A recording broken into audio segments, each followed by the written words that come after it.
we basically have the same house, three different ways. Yep. Or three versions of it. Everything is the same. That's the key. Okay, so here's where this thought came to me, and it was actually a viewer, and I wish I had the memory to remember their name, who pointed this out.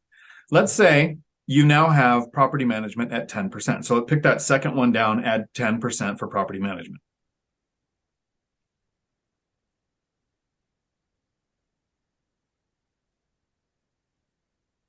Yep.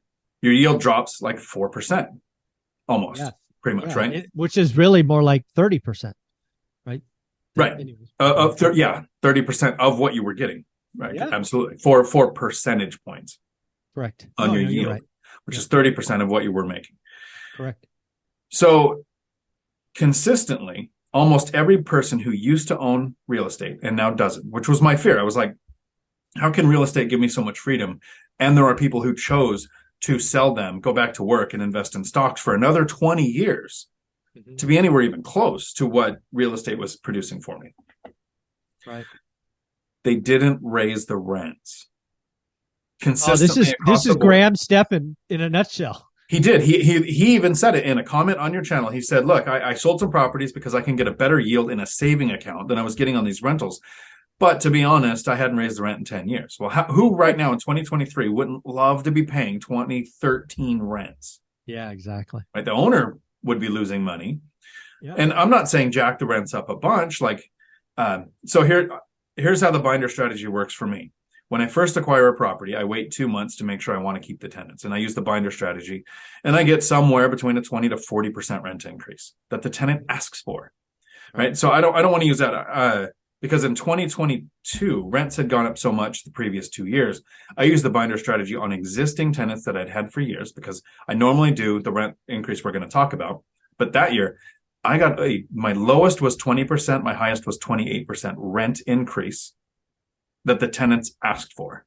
At tenant request. At tenant request. Tenants are happy, very little tenant turnover, massive rent increase. So let's look at, we'll take the property management out. That was to kind of make a point of where this thought came from. Normally what I do is every other year, once a tenant is in place, and historically normal rents in my area, if I did a 5% increase to the rents, okay, this is what would happen to my yield.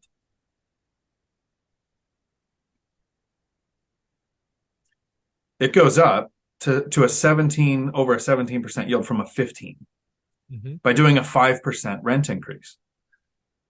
Now, yes, property management can mess it up. Property taxes will go up a little. Depending on your state, they might go up a lot. Insurance can go up. I've had probably 5 or 6 years in a row where insurance stayed exactly the same, and then it goes up 50%. So it sounds like it's a massive jump, but they just do one big jump instead of a jump every year. Right.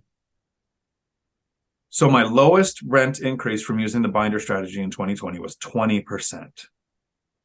I'm just curious what happens if that happens. This is what happened here. And this is why I was able to retire with a significantly larger amount of cash flow. Ooh.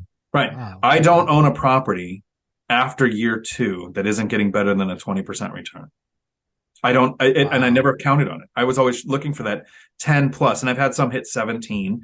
Most are between 10 to 15%. So there are some where the mortgage is a little higher. I think the mortgage on one is like 1420 or something for the same thing, around a $300,000 purchase. Mm-hmm. And then appreciation is crazy because they're all worth like 450, 500 now. Mm-hmm. But rents have gone up significantly too. Yeah, it's almost like you used inflation to get rich, but that's just it is. We should have a t-shirt. It should exist. Yes. Right.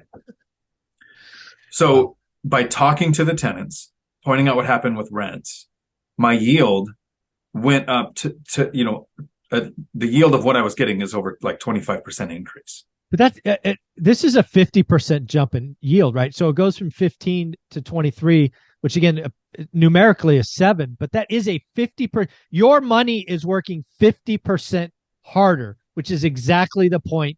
That's what every investment decision for me is. How hard is my money working? And you've just shown me by using your binder strategy, which is awesome at tenant request, it goes up significantly, and it can go up every year, every other year, depending on when you want to do it.